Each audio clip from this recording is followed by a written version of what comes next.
সুপ্রিয় শিক্ষার্থীবৃন্দ, আজকে আমরা ইঞ্জিনিয়ারিং ড্রয়িংয়ের চ্যাপ্টার 5 আলোচনা করব। এখানকার বিষয়বস্তুটা হচ্ছে স্কেল কনস্ট্রাকশন। আমরা স্বাভাবিকভাবে যে জিনিসটাকে বুঝি, স্কেল বলতে বুঝি একটা মাপকাঠি।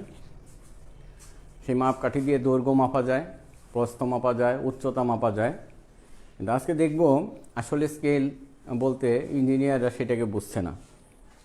কী বুঝছে সেটা আমরা বুঝি। মূলত আমাদের ইঞ্জিনিয়ারিং ড্রয়িং হিসেবে যাদেরকে উপস্থাপন করতে চাই, মনে করি একটি দালানের ড্রয়িং আমরা উপস্থাপন করতে চাই, তাহলে একটি দালান অনেক লম্বা। সেই লম্বা দালানটাকে বা লম্বা বিল্ডিংটাকে অত বড় কাগজ দেওয়া যাবে না, ছোট একটা কাগজে আমাকে উপস্থাপন করতে হবে। উপস্থাপন করতে হলে তাহলে নির্দিষ্টভাবে আনুপাতিক হারে তাকে ছোট বা বড় করতে হবে। আনুপাতিক হারে তাকে ছোট বা বড় করে উপস্থাপন করতে হবে। সেই জন্য আমাদের যে জিনিসটি দরকার হয়, সেখানে আমরা একটা সংজ্ঞা বলি বা একটা বিষয় বলি, সেটা প্রতিনিধিত্বকারী ভগ্নাংশ বা রিপ্রেজেন্টেটিভ ফ্যাক্টর।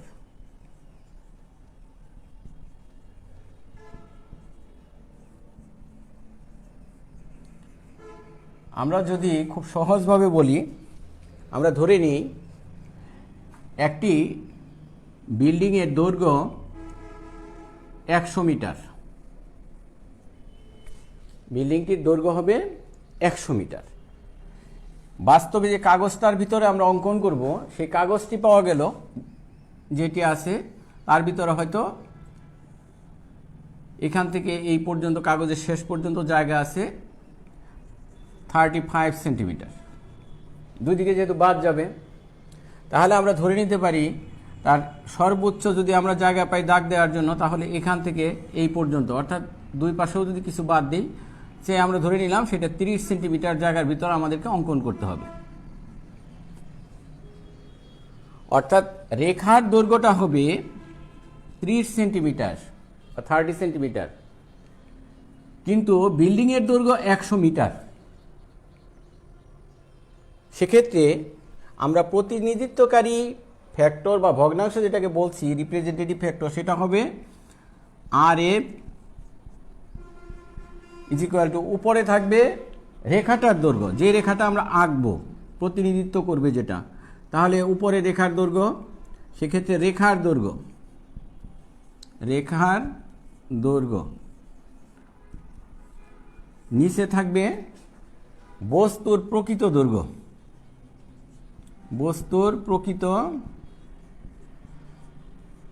দৈর্ঘ্য, অবশ্যই দুটি এককই একই রকম হতে হবে, একটা সেন্টিমিটার আর একটা মিটার এরকম হবে না। তাহলে রেখার দৈর্ঘ্যটা আমার এখানে কত আঁকতে পারবো আমরা? সর্বোচ্চ 30 সেন্টিমিটার বা 30, আর নিচে থাকবে 100 মিটার বিল্ডিংটা আঁকবো। তাহলে 100 মিটার সমান, তার সাথে দুটো শূন্য দিলে এত সেন্টিমিটার, তাহলে এখানেও সেন্টিমিটার, এখানেও সেন্টিমিটার, এ দুটো কাটা গেল। সেক্ষেত্রে আমরা দেখছি এটা হয়ে গেল 3, নিচে 1000, অর্থাৎ এটাকে যদি অনুপাতে লিখি 3:1000। সাধারণত এই পূর্ব রাশিটাকে আমরা 1 তৈরি করি সব সময়। তাহলে 1 হলে উভয় দিকে কি করতে হবে? আমাকে 3 দিয়ে ভাগ করতে হবে। সেক্ষেত্রে হবে 1:333.33। আমরা ইচ্ছা করে এই মাপটাকে নিয়েছি। প্রকৃতপক্ষে আমরা এই ধরনের রিপ্রেজেন্টেটিভ ফ্যাক্টরকে হিসেবে রাখতে চাই না। তাহলে কি ধরনের রিপ্রেজেন্টেটিভ ফ্যাক্টর আমরা নিব? সেটা যাতে ভগ্নাংশ না হয়, প্রয়োজনে এই রেখাটাকে আমরা আরও ছোট ব্যবহার করতে পারি। 30 সেন্টিমিটারের পরিবর্তে আরেকটু ছোট ব্যবহার করব। তাহলে কত ব্যবহার করলে সেই ভগ্নাংশটা এখানে থাকবে না, এখানে ভগ্নাংশটা আমরা ব্যবহার করতে চাই না। সেক্ষেত্রে আমরা যদি এই রেখাটাকে 25 সেন্টিমিটার ধরি, রেখার দৈর্ঘ্য হবে 25 সেন্টিমিটার। তাহলে এখন কত হবে এখানে 25 সেন্টিমিটার নিচে এটা, তাহলে এখানে 25 দিয়ে যদি আমরা ভাগ করি দ্যাট মিন্স সেখানে হবে 400। দ্যাট মিন্স এক্ষেত্রে উপরে হয়ে গেল সংখ্যাটা 1, নিচে 400। তাহলে এটাকে আমরা বলছি রিপ্রেজেন্টেটিভ ফ্যাক্টর। অর্থাৎ এই স্কেলটাকে যখন আমরা উপস্থাপন করব, এই বিল্ডিংয়ের দৈর্ঘ্যটাকে আমরা একটা দৈর্ঘ্যের রেখা আঁকবো, কত রেখা আঁকবো 25 সেন্টিমিটার। এটা রেখার প্রকৃত দৈর্ঘ্য। কিন্তু যখন এটাকে দালান হিসেবে উপস্থাপন করব, এই দালানের এই দৈর্ঘ্যটাকে আমরা বলবো এই 25-এর সমান 100 মিটার। তাহলে 25 সেন্টিমিটারের সমান যখন আমরা এই রেখাটাকে বললাম একবার 25 সেন্টিমিটার, আর একবার বলতেছি এই রেখাটার দৈর্ঘ্য হলো 100 মিটার, তাহলে কি হলো, কি হবে? সেক্ষেত্রে এটাকে আমরা 100 মিটার বলবো। 100 মিটার বললে তো এই রেখার দৈর্ঘ্য নিশ্চয়ই 100 মিটার না। তাহলে কি হবে, এখানে লিখতে হবে স্কেল 1:400। অর্থাৎ আপনি বাস্তবে যতটুকু রেখার দৈর্ঘ্য দেখতে পাচ্ছেন তার চেয়ে 400 গুণ বেশি হবে, তার চেয়ে 400 গুণ বেশি হবে। লেখার বেলায় এই দৈর্ঘ্যটাকে আমরা লিখব 100 মিটার, কিন্তু অঙ্কন করলাম কত 25 সেন্টিমিটার, অর্থাৎ 0.25 মিটার। তাহলে রিপ্রেজেন্টেটিভ ফ্যাক্টর কি হলো, সেক্ষেত্রে হলো 1:400, অর্থাৎ 400 গুণ ছোট করে আমরা বস্তুটাকে এখানে উপস্থাপন করছি। আর যদি উল্টো কথায় বলি তাহলে হবে রেখার প্রকৃত দৈর্ঘ্য যা আছে বস্তুর দৈর্ঘ্যটা হবে তার চেয়ে 400 গুণ বেশি। সেক্ষেত্রে আমাদের রিপ্রেজেন্টেটিভ ফ্যাক্টরটা কীরকম হবে, এরকম হতে পারে। কোথাও আমরা দেখব সেখানে 1:1, 1:2, 1:5, 1:10, 1:25, 1:100, 1:200, এইভাবে অনেক হতে পারে। 1:40,000, আরও বেশি হতে পারে। অর্থাৎ অনেক বড় জিনিসকে যখন আমাদের ছোটো করে অঙ্কন করতে হবে তখন এই ধরনের বড় স্কেল ব্যবহার করব।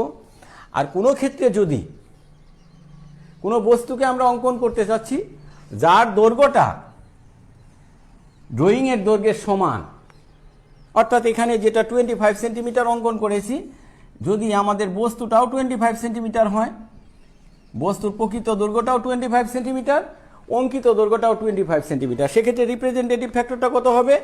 এখান থেকে যদি আমরা খেয়াল করি 25 নিচেও 25, দ্যাট মিন্স 1:1। এটাকে এইভাবে আমরা লিখতে পারি। অর্থাৎ বস্তুর প্রকৃত দৈর্ঘ্য এবং ড্রয়িংয়ের অঙ্কিত দৈর্ঘ্যটা যখন সমান তখন হবে 1:1। আর যদি সেটা এরকম হয় যে প্রকৃত দৈর্ঘ্যটা এখানে অঙ্কিত দৈর্ঘ্যের চেয়ে কী হবে 2 গুণ, সেক্ষেত্রে হবে 1:2। যদি 5 ভাগের 1 ভাগ করে আঁকি তখন হবে 1:5। এভাবে 10 ভাগের 1 ভাগ যদি অঙ্কন করি তাহলে হবে 1:10। সুতরাং আমাদের একটা রেখা দ্বারা আমরা ভিন্ন ভিন্ন মাপকে দেখাতে পারবো। একটা কাগজের ভিতরে অনেক বড় একটা ড্রয়িংও উপস্থাপন করতে পারবো, অনেক ছোট ড্রয়িংও উপস্থাপন করতে পারবো। সেক্ষেত্রে আমাদের কি উল্লেখ করতে হবে? এই ধরনের রিপ্রেজেন্টেটিভ ফ্যাক্টরটাকে উল্লেখ করতে হবে, আমরা কোন স্কেলে সেটাকে অঙ্কন করেছি। এটাকে বলছি আমরা স্কেল এর রিপ্রেজেন্টেটিভ ফ্যাক্টর। এখন তারপরের কথাটায় আসি। এই রিপ্রেজেন্টেটিভ ফ্যাক্টর আরও বিশদভাবে যদি আমরা বলি, দেখা গেল একটি বস্তুর দৈর্ঘ্য 100 মিলিমিটার। কি বললো? একটি বস্তুর দৈর্ঘ্য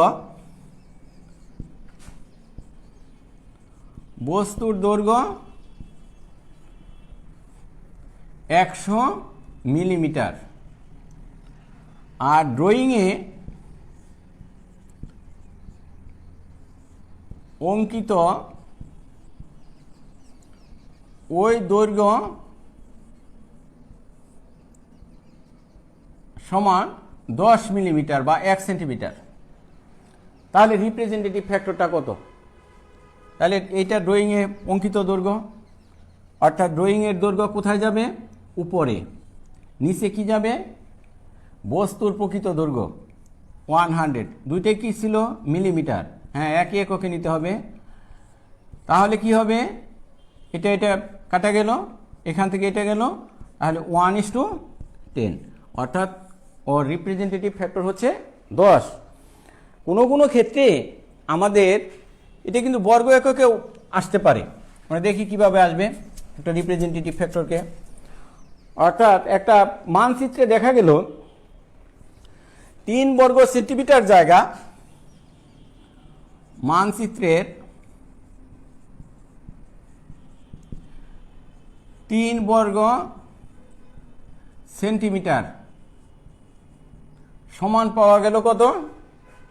বাস্তবে হলো 48 বর্গ কিলোমিটার, 48 বর্গ কিলোমিটার। আর এফ কত?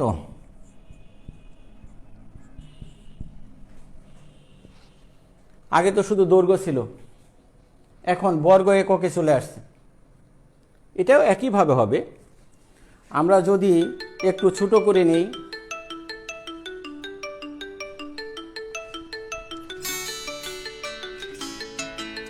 প্রথমত কি করতে হবে? আমাদের প্রথমত যে জিনিসটাকে করতে হবে, রিপ্রেজেন্টেটিভ ফ্যাক্টর বের করার জন্য 3 বর্গ সেন্টিমিটার সমান 48 বর্গ কিলোমিটার। তাহলে 1 বর্গ সেন্টিমিটার সমান কত হবে? ঐকিক নিয়মে যদি বের করি, 48 ডিভাইডেড বাই 3, দ্যাট মিন্স 16 বর্গ কিলোমিটার, বর্গ কিলোমিটার। তাহলে যদি আমরা এখানে কি পেলাম? 1 বর্গ সেন্টিমিটার। 1 বর্গ সেন্টিমিটার মানে কি? 1 সেন্টিমিটার গুণন 1 সেন্টিমিটার। তাহলে উভয় পক্ষ যদি আমরা বর্গমূল করি, তাহলে বর্গমূল করলে কি হবে? 1 সেন্টিমিটার সমান হবে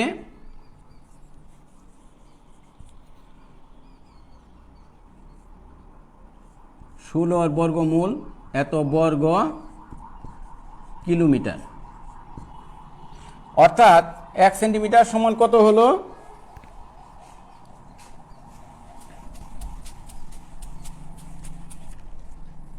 1 সেন্টিমিটার সমান হলো 4 কিলোমিটার। এটাকে যদি আমরা মিলিমিটারে প্রকাশ করি, তাহলে 4000 প্রথম হলো মিটার, তার ডানে যদি আরও 2টো শূন্য দেই, আর 3টা শূন্য দেই, তাহলে কি হলো? প্রথমে হলো 4 থেকে 1000, 1000 দিয়ে গুণন করলে কি হবে? গুণন 1000, তাহলে হলো মিটার। 1 মিটার সমান কত মিলিমিটার? 1000।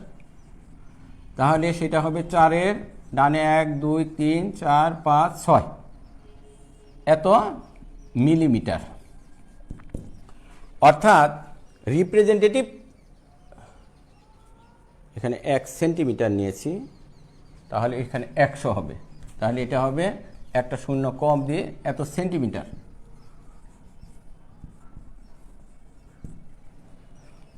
1 মিটার সমান 100 সেন্টিমিটার। তাহলে আমাদের রিপ্রেজেন্টেটিভ ফ্যাক্টর হবে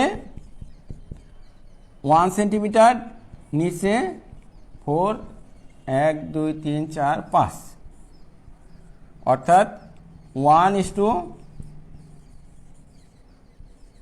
একক দশক শতক হাজার অযুত, তাহলে 40,000, 1:40,000। এই হলো ওই স্কেলটার রিপ্রেজেন্টেটিভ ফ্যাক্টর। প্রিয় শিক্ষার্থী বন্ধুরা, আশা করি আমরা রিপ্রেজেন্টেটিভ ফ্যাক্টরটাকে বুঝতে পেরেছি।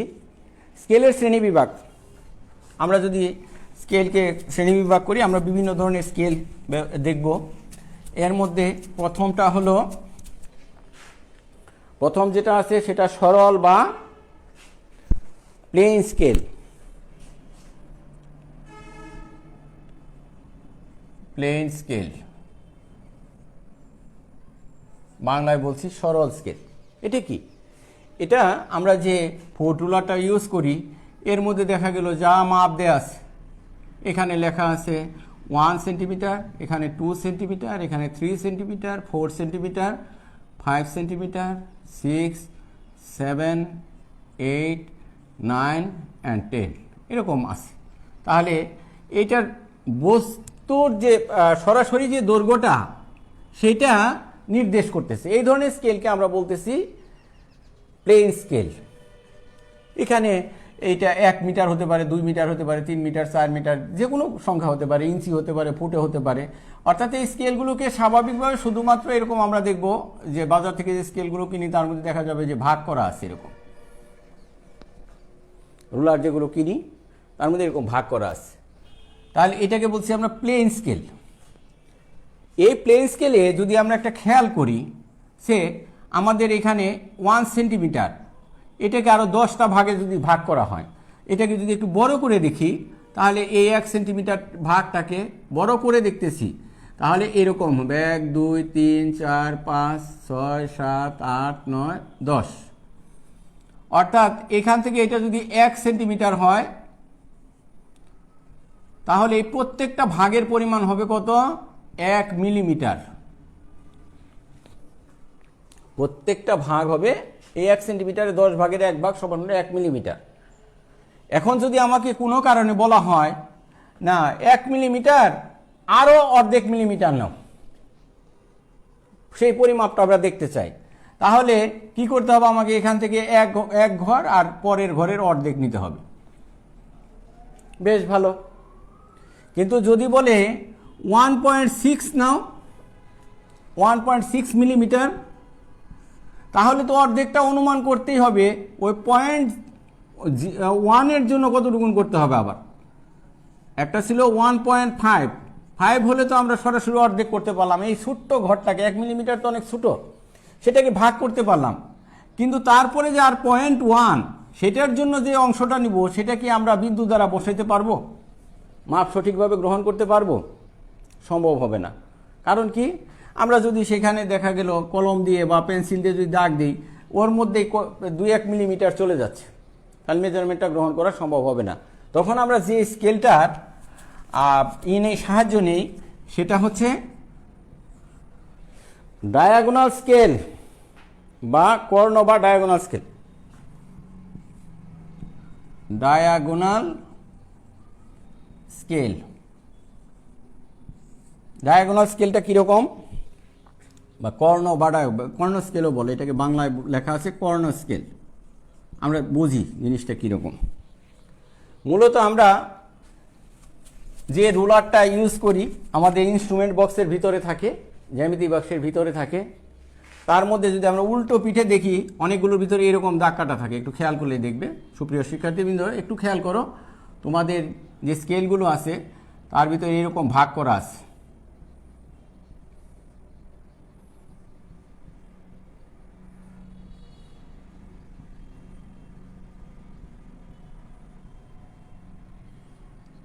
দুই, 4, 6, 8, 10। এখানে 1 সেন্টিমিটার, এরপরে এখানে আছে 2 সেন্টিমিটার অ্যান্ড সো অন। এইদিকেও আবার ভাগ করা আছে 2, 3, 4, 5। এরপরে যদি এটাকে আবার ভাগ করি,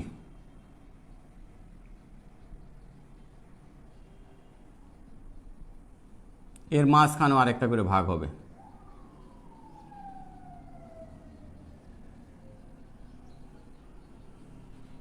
এই অংশটাকে যদি আমরা একটু বড় করে দেখি তাহলে এরকম হবে। স্কেলটা বোঝার স্বার্থে আমরা বড় করে দেখছি। 1, 2, 3, 4, 5, 6, 7, 8, 9, 10টা আমরা একটা অংশ নিয়ে নিলাম। এরপরে এই দিকের যে অংশটাকে সেটাকেও 10টা ভাগে ভাগ করি। 1, 2, 3, 4, 5, 6, 7, 8, 9, 10। এখন যদি এই রেখাগুলোকে টানি,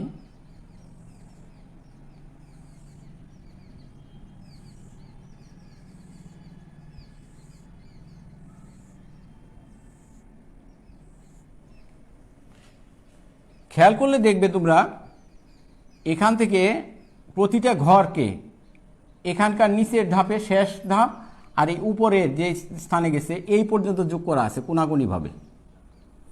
এরপরেরটাও এইভাবে আছে, এরপরেরটা পরের ঘরে যুক্ত আছে, এরপরেরটা এইভাবে পরের ঘরে যুক্ত আছে, এইভাবে।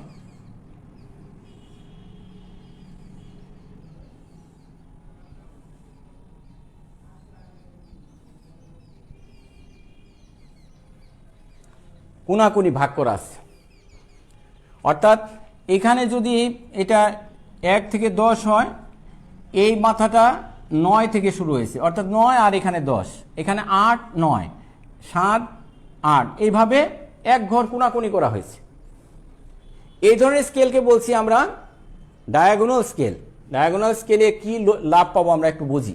আমরা একটু আগে বলতেছিলাম যে আমার একটা মাপ দরকার 1.6 মিলিমিটার। আমরা যদি একটু খেয়াল করি তাহলে যদি আমরা এই দিক থেকে নিয়ে থাকি তাহলে এখান থেকে অর্ধেক নেওয়ার জন্য কোনটা যাব? অর্ধেক নেওয়ার জন্য নিশ্চয়ই এখানে এই পুরো ঘরটা কত? 1 মিলিমিটার। তাহলে আমার দরকার কত? অর্ধেক মিলিমিটারের চেয়ে বেশি। তাহলে এর প্রত্যেকটা ঘর একটু একটু করে যে কোনাকুনি হয়ে যাচ্ছে, এই প্রত্যেকটা যাচ্ছে 0.1 করে।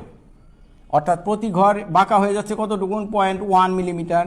পরের ঘর যাচ্ছে 0.2 মিলিমিটার, পরের ঘরটা যাচ্ছে 0.3 মিলিমিটার, উল্টো দিকে 0.1 মিলিমিটার। এইটা সরে গেছে, এখান থেকে এটা সরছে কত? 0.2 মিলিমিটার, এটা 0.3 মিলিমিটার, এটা 0.4, এটা 0.5, 0.6, 0.7, 0.8, 0.9 আর এটা 10। তার মানে 1 মিলিমিটার সরে গেছে এই দাগটা। এখন যদি আমাদের 0.6 মিলিমিটার দরকার হয় তাহলে আমরা দেখব এই দিক থেকে 6 নাম্বার লাইনটা, এই প্রথম লাইনটা যেখানে মিশে গেছে সেই জায়গাটাকে যদি আমরা চিহ্নিত করি, এইটা হবে 0.6। অর্থাৎ এই দিক থেকে যদি আমরা 1 মিলিমিটার নেই, এই ডান পাশের যে ঘরটা ছিল সেখান থেকে যদি 1 মিলিমিটার নেই তাহলে এইটুকু নিলে হবে 0.6 কত মিলিমিটার।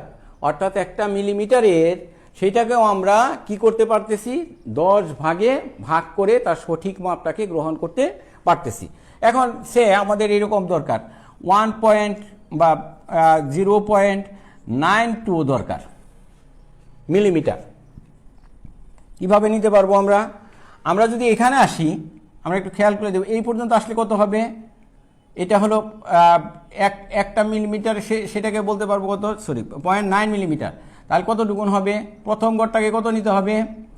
এখান থেকে 9, আর পরের অংশটাকে 0.2টাকে অনুমানে নিতে হবে। এই অনুমানের অংশটাকে যদি না নিতে চাই তাহলে আমাকে যেটা করতে হবে সেটা হচ্ছে আরেকটা ডায়াগোনাল কর্ড আমাকে আঁকতে হবে। অর্থাৎ এইটাকেও আবার যদি আমরা ভাগ করি 10 ভাগে তাহলে ওখান থেকে ওই 9-এর পরেও আবার ভাগ আমাদের নিতে পারবো।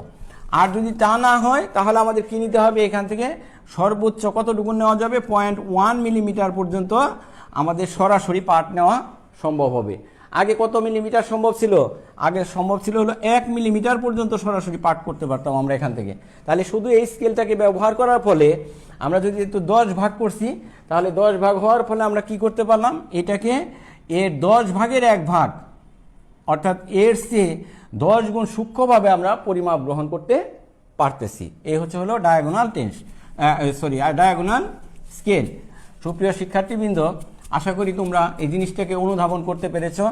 যদি তারপরেও কারো বুঝতে অসুবিধা হয়, সরাসরি যখন আমরা ক্লাস নিব আরেকবার দেখাবো, বাস্তবেও দেখাবো। তোমরা একটু যদি তোমাদের স্কেলটাকে, তোমাদের যে মাপকাঠিটা আছে সেটাকে যদি উল্টিয়ে ধরো, অনেক স্কেলের ভিতরে এখন এটা নাই, আগের ইনস্ট্রুমেন্ট বক্সগুলোর মধ্যে ছিল, এখনও দেখা যায় কিছু কিছু ক্ষেত্রে আছে। সেক্ষেত্রে আমরা কি করতে পারবো? নিজেরাও এই ধরনের স্কেল তৈরি করতে সক্ষম হব। এরপরের যেটা সেটা হচ্ছে vernier scale number 3। Vernier scale. সুপ্রিয় শিক্ষার্থীবৃন্দ, তোমরা ফিজিক্স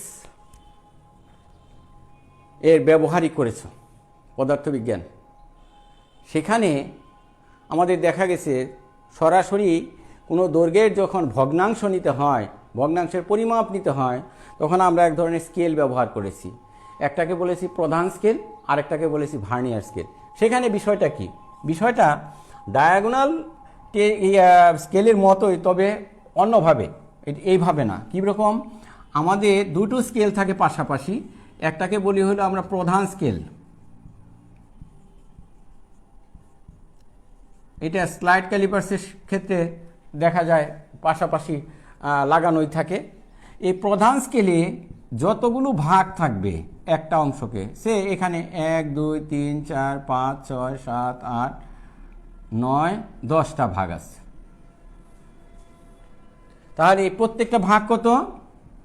প্রত্যেকটা ভাগ 1 মিলিমিটার। যেহেতু এখান থেকে আমরা বলছি 1 সেন্টিমিটার এটা, তাহলে এক একটা ভাগ হলো 1 মিলিমিটার। এখন যদি তার পাশে আরেকটা স্কেল এমনভাবে রাখি এর 9 ভাগের সমান, এখানে কয় ভাগ ছিল? 10 ভাগ। তাহলে এইটুকুনের দৈর্ঘ্য কত হলো? এইটুকুনের দৈর্ঘ্য হলো 0.9 মিলিমিটার। তাহলে এই 0.9 মিলিমিটারটাকে আমরা কি করব? এই অংশটাকে, এই স্কেলটাকে আবার সমান 10টা ভাগে ভাগ করব।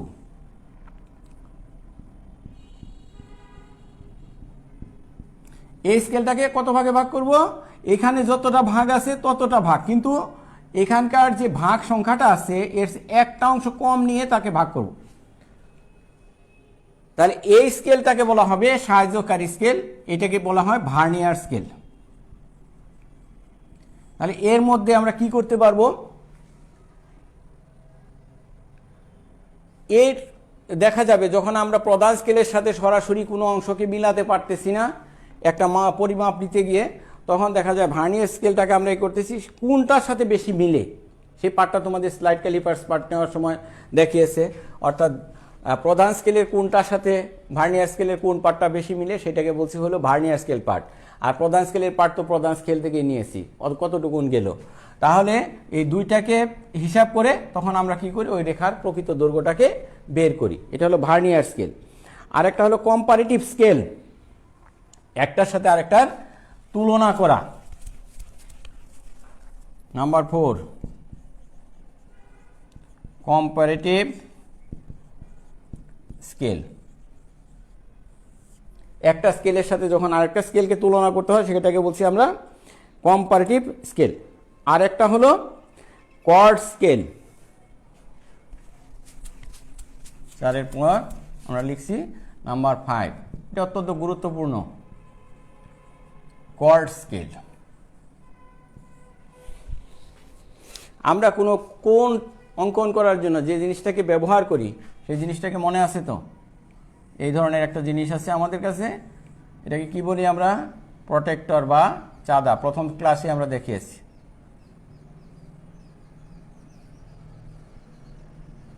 এখানে লেখা আছে 90 ডিগ্রি, এখানে 80 ডিগ্রি, এখানে 70 ডিগ্রি, এরকম লেখা আছে। সরাসরি এরকম পরিমাপ পেতে পারি।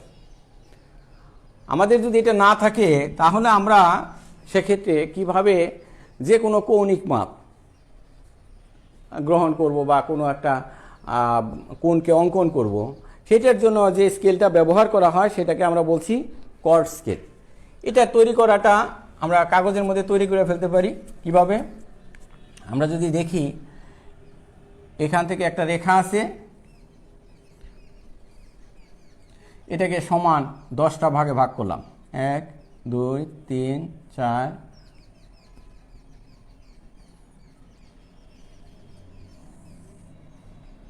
1 2 3 4 5 6 7 8 9 10। ওকে, এটাকে আমরা বললাম 0 ডিগ্রি, এরপরেরটাকে বললাম 10 degree, 20 degree, 30 degree, 40 degree, 50 degree, 60 degree, 70 degree, 80 degree, 90 degree, এই পর্যন্ত। তাহলে এই অংশটাকে 10টার থেকে একটা অংশ বাদ দিয়ে দিলাম। তাহলে প্রত্যেকটা ভাগকে আমরা কি বললাম? 10 ডিগ্রি করে। তাহলে 0 থেকে কতটুকুন হলো? 90 পর্যন্ত। এখন কি কাজটা আমরা যদি একটু খেয়াল করি, সেক্ষেত্রে আমরা দেখব আমাদের বইতে শেষের দিকে আছে এই স্কেল তৈরি করার জন্য প্রথমেই যেটা করব, 60 ডিগ্রিটাকে আমরা জানি ত্রিভুজের একটা সূত্র, কি জিনিস? সমবাহু যদি ত্রিভুজ হয়, সমবাহু ত্রিভুজ হলে কি হবে? এই বাহুটার মান যদি এ হয়, এটা যদি এ হয়, এটাও হবে এ, এবং প্রত্যেকটা কোণের পরিমাণ কত হবে? 60 ডিগ্রি। কত হবে? 60 ডিগ্রি। কত হবে? 60 ডিগ্রি। সমবাহু ত্রিভুজের প্রত্যেকটা কোণের পরিমাণ হবে হলো 60 ডিগ্রি। আমরা প্রথমেই যেটা করব, এই জিরোকে কেন্দ্র করে 10-এর সমান এই অংশটাকে নিয়ে একটা বৃত্তচাপ আঁকবো, এইভাবে একটা বৃত্তচাপ। দ্বিতীয়ত 20 থেকে শুরু করে 20 দিয়ে একটা বৃত্তচাপ, 30 থেকে একটা বৃত্তচাপ, 40 থেকে একটা বৃত্তচাপ, 50 থেকে একটা বৃত্তচাপ, 60 থেকে একটা বৃত্তচাপ, 70 থেকে একটা বৃত্তচাপ। সবগুলো কাকে কেন্দ্র করে?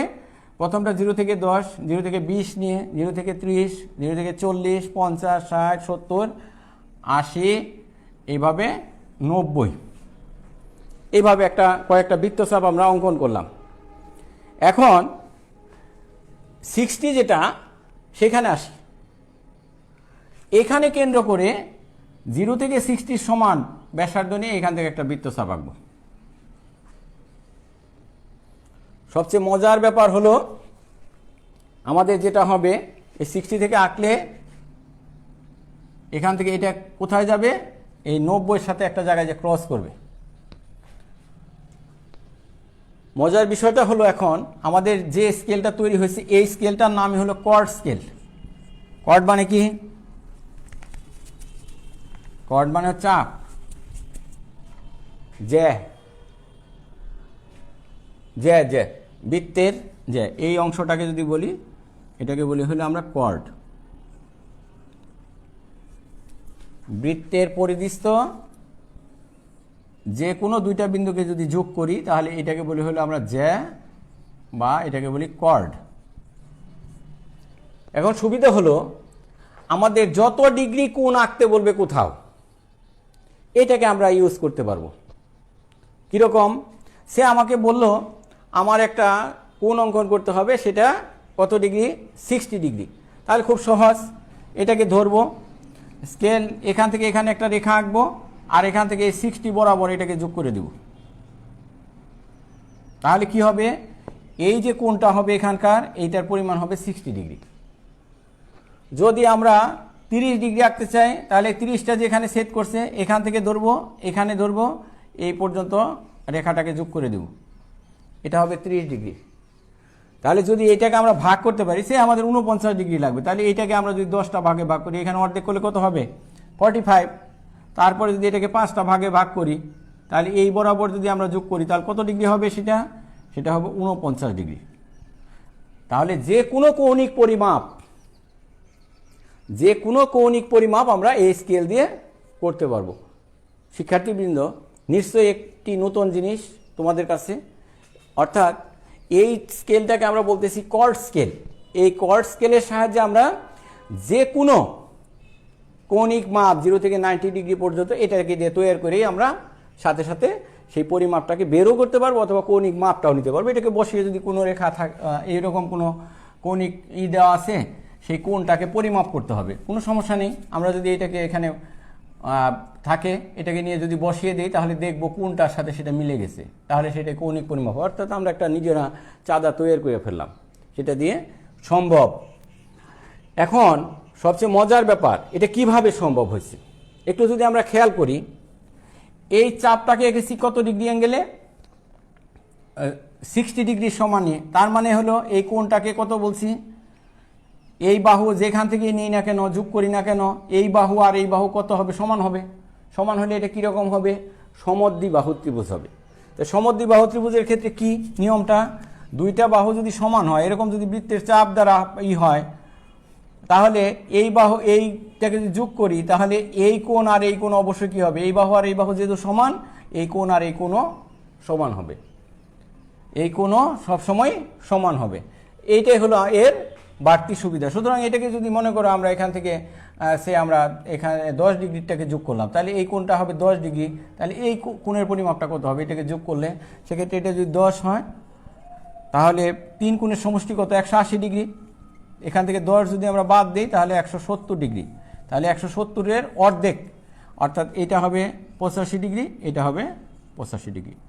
এই হলো আমরা যে কোনো কৌণিক পরিমাপ করতে পারবো এইভাবে। সুপ্রিয় শিক্ষার্থীবৃন্দ, আশা করি তোমাদের কাছে বিষয়টি বোধগম্য হয়েছে। তারপরেও যদি কারো সমস্যা থাকে তাহলে আমাদেরকে মেসেজে তোমরা লিখে জানাতে পারো, আমরা সেগুলোকে সমাধান করার চেষ্টা করব পরবর্তী ক্লাসে, বা আবার আলোচনা করার চেষ্টা করব কোথাও যদি সমস্যা হয়ে থাকে। আর তারপরেও যদি সমস্যার সমাধান না হয় তাহলে বাস্তবে যখন আমরা ক্লাস করব সেক্ষেত্রে তোমরা আসলে সরাসরি অবশ্যই আমরা সেগুলোর উত্তর দিব। সেই পর্যন্ত তোমরা স্বাস্থ্যবিধি মেনে বাড়িতে থাকো, তোমাদের ক্লাসগুলো চালিয়ে যেতে থাকো, লেখাপড়া চালিয়ে যেতে থাকো, যেখানেই থাকো নিরাপদে থাকো। এই বলেই আজকের মতো আমার ক্লাস শেষ করছি। ধন্যবাদ সবাইকে।